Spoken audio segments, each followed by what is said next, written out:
Canada is looking to replace its aging fleet of submarines. We are going to be sending them weapons and they're going to be paying for them. We will manufacture it and they're going to be paying for it. Canada's Prime Minister spending the day talking up the country's defense spending as the U.S. president demands more. Canada is looking to replace its aging fleet of subs, potentially worth tens of billions of dollars. The German-Norwegian partnership is one of the two finalists for this. Tariffs could threaten weapons manufacturing. Carney is committed to hitting the NATO 2% of GDP on defense spending target.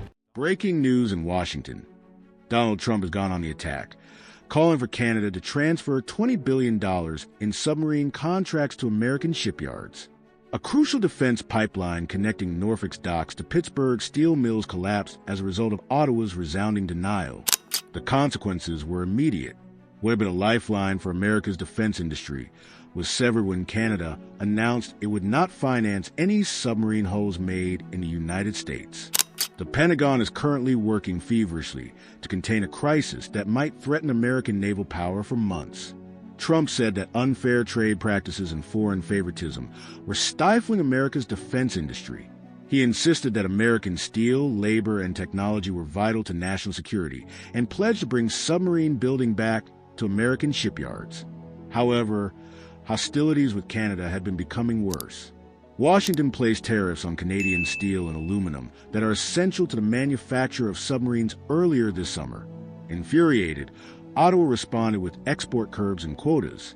A decades-old defense cooperation was put in peril when Canada drew a hard line in response to Trump's demand for the $20 billion contract. Washington's request was formally denied by Ottawa this morning. According to Trump, the contracts will protect thousands of employment in Newport News, Virginia, and Groton, Connecticut. Instead, shipbuilders in Vancouver and Halifax were given the job by Canada. The U.S. was rocked by the decision. Trump, clearly incensed, warned that U.S. Navy dominance was in jeopardy and accused Canada of threatening America's defensive base. A vital supply of steel, electronics, and marine technology was interrupted by the refusal, for which American yards had already started to prepare. Ohio and Wisconsin suppliers had increased their output, but overnight, billions of dollars in projected orders vanished. Analysts emphasized that this was more than just a trade disagreement. It was the first time that Canada publicly excluded American shipyards from significant Navy contracts, appending decades of defense collaboration. The consequences spread swiftly. While workers in America's industrial heartland prepared for catastrophic outcomes, officials at the Pentagon rushed to revise procurement plans. Thousands who had anticipated overtime and employment security were instead faced with uncertainty. Union leaders in Groton issued a warning that layoffs might occur in the coming weeks. The similar warning was issued by Newport News, which pointed out that Ohio suppliers already contracted for the project, Norfolk welders, and Pittsburgh Steel will be left stranded. In plain terms, one machinist said, "Trump promised us steady work. Canada canceled, leaving us in a precarious situation. Beyond coastal shipyards, the economic disruption is widespread. Steel foundries in the Mahoning Valley of Ohio that had increased their output of hardened submarine plates are suddenly dealing with empty order books. Purchase orders have abruptly frozen. According to Wisconsin electronics companies that supply communications and sonar equipment, the repercussions has even affected subcontractors in Kansas and Missouri who produce wiring, pumps, and precision castings. The cancellations pose a threat to the existence of many of these businesses, going beyond simply missed revenue. The emotional cost is just as high. During his months-long tour of industrial towns, Trump had made assurances that the Canadian submarine sale would serve as the cornerstone of resurgence in American industry. His promise to safeguard American workers and revitalize long-declining factory communities was closely linked to the contracts. When he pledged that billions of dollars in Navy work will remain domestic, audiences cheered in Toledo, Youngstown, Norfolk, and Charleston. These same communities now deal with headlines that undermine all their promises, leaving many feeling deeply betrayed. Experts caution that the political fallout may go well beyond the workplace. The blow is exacerbated by the time. Household budgets are being squeezed by inflation, and small firms are finding it more difficult to obtain finance due to high interest rates. The loss of submarine contracts seems like deja vu in states like Pennsylvania and Michigan that are only now starting to recover from previous plant closures.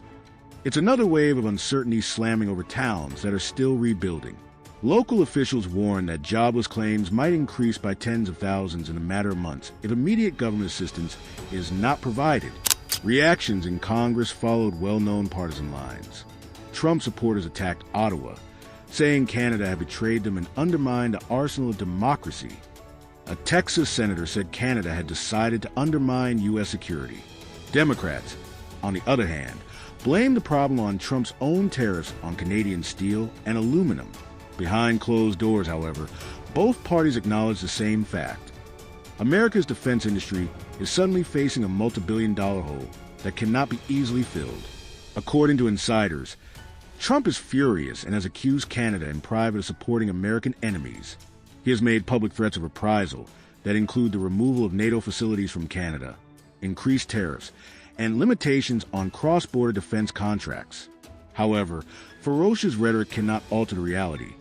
American workers from Connecticut to Ohio will wait for phones that no longer ring while Canada builds the submarines in Halifax and Vancouver. Many are left wondering what it means when even a close friend declines to deliver, as confidence in U.S. defense production has plummeted. The ramifications are not limited to economics. A geopolitical shock that affects alliances, trade lines, and strategic balances is Canada's decision to deny $20 billion in submarine contracts to U.S. yards. For many years, Washington believed that defense collaboration with Ottawa was inevitable because of their shared dangers, ideals, and borders. However, Canada's rejection is a watershed. Ottawa is sending a message that it will no longer just rely on the United States for its industrial and defense bases.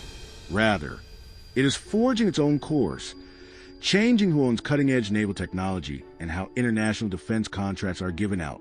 Submarines are not lumber or soybeans, and the symbolism is just as potent as the money involved. They are tools of authority. The stealthy engines of deterrence that prowl under the waves are submarines, the foundation of contemporary naval might. Canada has essentially stated that it no longer accepts U.S. dominance in every aspect of defense production by choosing to build its own shipyards rather than depending on America's long-dominant facilities. Washington analysts read the action as a vote against Trump's approach to allied economics, as well as a vote in favor of Canadian independence. Partners in Asia and Europe are already taking notice. Countries that have historically relied on American shipyards for their submarine projects, like as Australia, Japan, and the United Kingdom, are questioning whether Canada's resistance establishes a precedent. Why couldn't Ottawa reject Washington and still be a part of NATO? Pentagon officials are concerned that this would hasten a trend toward fragmented procurement, wherein nations prioritize local construction over collaborative programs led by the United States. Higher expenses, less integration, and, above all, fewer contracts that are guaranteed to American companies will result from that. There are significant financial ramifications. Canada's $20 billion rejection is not a one-off setback. Rather, it benefits its own technology companies, toolmakers, and suppliers. These same businesses may soon be able to compete internationally by providing third-world nations with their platforms. In other words, Canada's decision to forego American ships could prove to be a competitive advantage for any navy in the future. Canadian submarines may be more cost-effective and politically less sensitive than American-made ones for smaller European fleets or up-and-coming Asian purchasers. Washington is concerned because this threatens America's long-standing advantage: scale. The U.S. defense sector has relied on being the biggest and most integrated production system in the world for many years. Coastal assembly hubs receive subcontractors from dozens of states, distributing jobs sufficiently to guarantee political support for defense spending. That foundation is eroded by Canada's decision. The political alliance supporting America's defense funding deteriorates. Scale is reduced, and costs increase if allies start to diversify away from American suppliers. The dispute has been presented by Trump as evidence of his ungrateful allies. He has predicted NATO burden-sharing discussions will only get more heated and accused Canada of deserting American workers in speeches and on Truth Social. However, detractors contend that his own tariff-first policies put the United States in this predicament. His administration weakened the very materials used to construct those submarines by imposing taxes on Canadian steel and aluminum. Ottawa grabbed the opportunity to change the narrative and promote itself as a burgeoning exporter of cutting-edge defense platforms rather than as a reliant customer in response to domestic pressure to defend its own shipyards and mills beyond North America. The geopolitical stakes are extremely high. Russia and China are both keeping a close eye on the development of their underwater fleets. A diminished U.S. industrial base is a strategic boon to Beijing, as increased costs and delayed schedules would make it harder for Washington to maintain its naval superiority in the world. Despite being restricted by sanctions, Moscow gains prestige since NATO's division supports its portrayal of a collapsing alliance. Even nations in the global south, which are frequently disregarded in these discussions, could find motivation. Countries like Brazil, India, and South Korea that are keen to increase their naval capabilities may use Canada's action as an example of how to defy Washington. Ottawa's decision is particularly upsetting because it affects both security and the economy. Subsidies or side agreements can be used to resolve trade disputes involving dairy or lumber. Submarines aren't commodities, though. They are linked to alliance credibility, maritime supremacy, and nuclear deterrence. More than just a financial reprimand, Canada's move to withhold contracts is a declaration of its sovereignty. The clear message to Washington is that Canada's defense sector will no longer function as an extension of the United States. Canada's message cannot be readily retracted after it has been conveyed. The long-term effects might change the ecosystem of global defense. Ottawa is already discreetly looking into technology sharing agreements with European allies, Germany, France, and even the United Kingdom, with their own naval industry. Each sees Canada's shift as a chance to pursue partnerships outside of Washington's sphere of influence. NATO may end up with a rival submarine supply chain that completely avoids American contractors if these partnerships become established. In other words, America runs a risk of losing its place in programs that it used to dominate. The political price is just as steep for Trump. Restoring American power and negotiating with leverage are the cornerstones of his brand. However, this disagreement presents an alternative image in which allies are prepared to oppose him, even if doing so puts them in danger of conflict. In battleground areas like Pennsylvania, Michigan, and Wisconsin, where industrial jobs are essential to family livelihoods, the domestic repercussions might be particularly severe. Why Trump's tariff tactics resulted in fewer contracts rather than more may be a mystery to voters. The $20 billion deal that was lost is already being framed by Democrats as another instance of economic nationalism backfiring overseas. Additionally, America's bargaining credibility is damaged. Trade partners may feel more confident after previously fearing Washington's retaliation. What's to stop larger economies from rejecting Trump if Canada, which has long been viewed as a junior partner in North American defense, can do so and still survive? Officials are reconsidering their dependence on U.S. suppliers in Seoul and Tokyo, where defense procurements are extremely sensitive. Leaders in Europe who are dealing with populist challenges at home might use Canada's intransigence as an excuse to direct contracts to their own sectors. The effects on the economy spread. Defense expenditure supports research, technology, and patents that trickle down into the civilian market. So it's not only about ships and submarines. Canada guarantees that advancements in sonar, propulsion, batteries, and stealth technologies will be developed in its own laboratories rather than in U.S. facilities by localizing submarine construction. This implies that the advantages are reaped by Canadian engineers, academic institutions, and entrepreneurs. This is a concerning indication for American IT companies that are already concerned about supply chain security. Rather than Silicon Valley, Vancouver may be the site of the next innovation in energy systems or innovative materials. There are also strategic issues to consider. Submarines protect international trade lines in addition to being weapons. Patrol duties in the Atlantic and Pacific may change if the United States finds it difficult to maintain its fleet while Canada expands its own. By using geography to establish control over northern maritime lines, Ottawa has already made intimations about extending its Arctic operations. This is a double hammer for Washington. Less power over Canadian contracts and less control over important maritime lanes, particularly as climate change creates new Arctic channels. The future of NATO is the more general question. For many years, the United States has borne the majority of the alliance's defense expenditures, with a tacit understanding that allies would repurpose a portion of those funds to American defense companies. That loop is broken by Canada's rejection. NATO may become a looser federation of semi-independent military firms that prioritize domestic jobs over alliance cohesion if others do the same. Washington's influence would be diminished by such a change, and enemies of the tech divide would gain confidence. However, a paradox shows up. Canada may actually improve its reputation with its European and Asian allies by claiming independence, as these regions are becoming more and more interested in suppliers who are not dependent on Washington's political whims. This is an opportunity for Ottawa to establish itself as a middle power center that connects international markets with American technological norms. It's a nightmarish situation for Washington. It is impossible to overlook the decline in influence of a neighbor who was formerly viewed as a junior partner, and the extent of the rift will depend on Trump's response. He runs the danger of pushing Canada deeper into other alliances if he intensifies his tariffs and threats. He runs the risk of coming out as weak to his supporters if he tries to reach a compromise. In any case, the submarine contracts are no longer in place, and the overall takeaway is clear. America no longer controls every agreement. Now that allies are more free to choose their own courses, Washington must face the sobering fact that, despite making headlines, economic nationalism has accelerated the same collapse it was intended to stop. Having lost $20 billion in contracts, U.S. officials must make tough decisions. Pentagon strategists are frantically looking for options. One way to speed up domestic procurement is to flood U.S. shipyards with government funds, thereby substituting new Navy contracts for the Canadian purchases.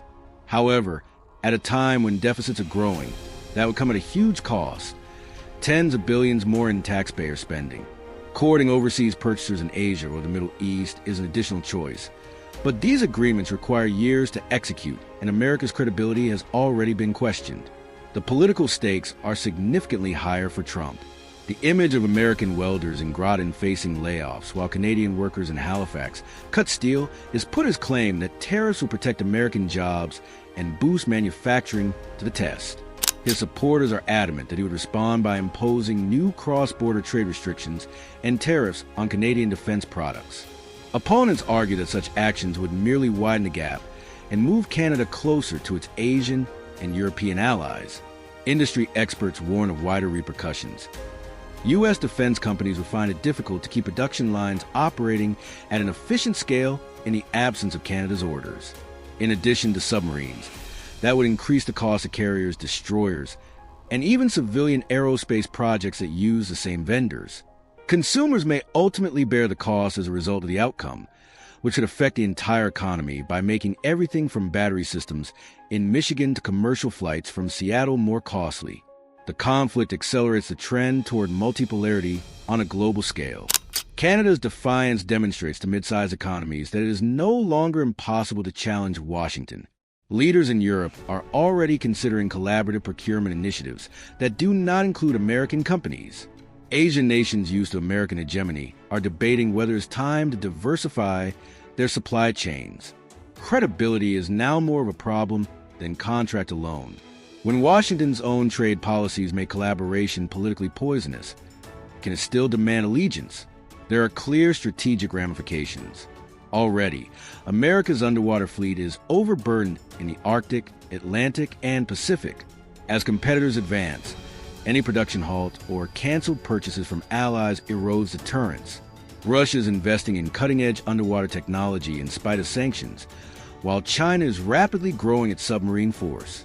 Delivery schedules stretch if U.S. shipyards experience order lags, giving adversaries vital breathing room. The upcoming year will be pivotal. The impact may be limited if Trump and Congress act swiftly to replace lost work. A future in which friends no longer turn to American steel, American labor, and American shipyards might be a more disturbing reality for the U.S. if the rift deepens. The submarine controversy serves as a warning. It shows that it is no longer possible to take for granted America's hegemony in defense contracts and even in cutting-edge technology like artificial intelligence and enhanced warfare. What started out as a $20 billion disagreement has grown into something much more significant, a test of America's fortitude, strength, and credibility. The pain is felt immediately by American workers. The concerns about America's position in the world are just getting started. Will competitors take advantage of the opportunity to increase their power? Or will Congress intervene to restore the industrial base? Please share in the comments below. Thank you for watching the video, and don't forget to like and subscribe.